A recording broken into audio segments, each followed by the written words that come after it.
Hi there. So I am continuing to work on my winter sowing. I'll show you because I can't remember if I showed this in the other one.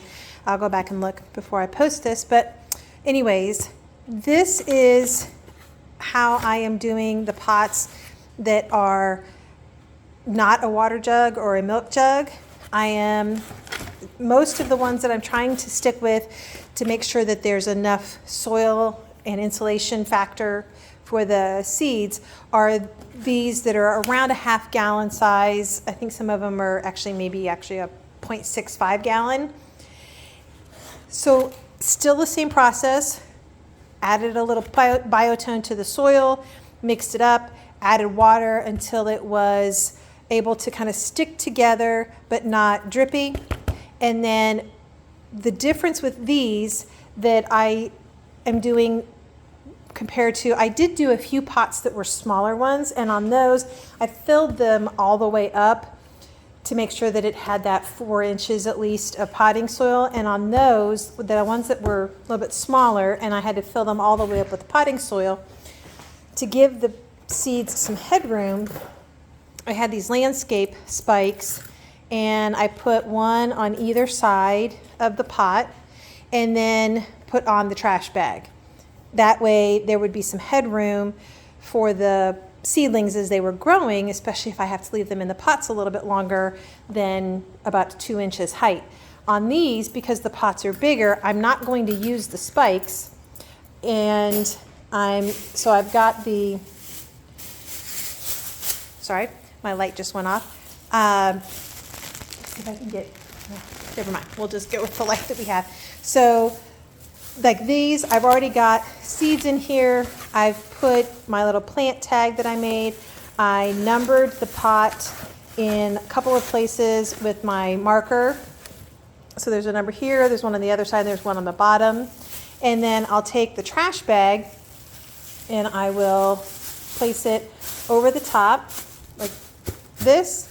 And then I'll use one of these big rubber bands to go around to secure it. I'll show you that here in a moment once I get that done. I don't have my phone able to set it down to show that, so I'll have to pause for a second.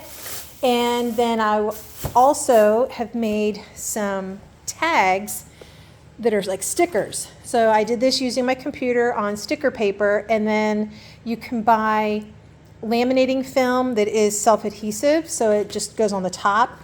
That way the back is still sticky. So I've made a tag for everything like this as just that redundancy. So kind of like the idea I was originally planning to do with white duct tape, but I decided once I actually got going that I didn't have a great place on the bottoms of the containers to put the duct tape without covering up holes. So that may be something I might switch up next year, is to put the duct tape on before I drill holes, and that way I can go ahead and drill right through the duct tape as well. But anyways, so they'll be labeled with the tag in here, as well as the numbers on the outside, as well as these labels, which I have no idea if they'll stay on through the rest of the winter into spring.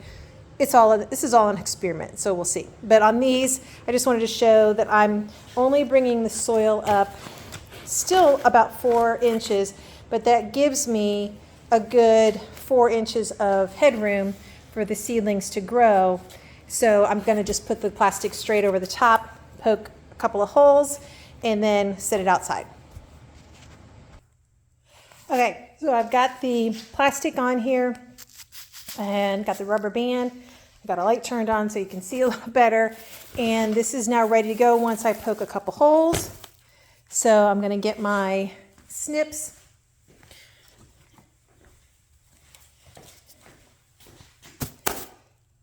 I'm going to poke a couple small holes there. I'm not really sure how many holes.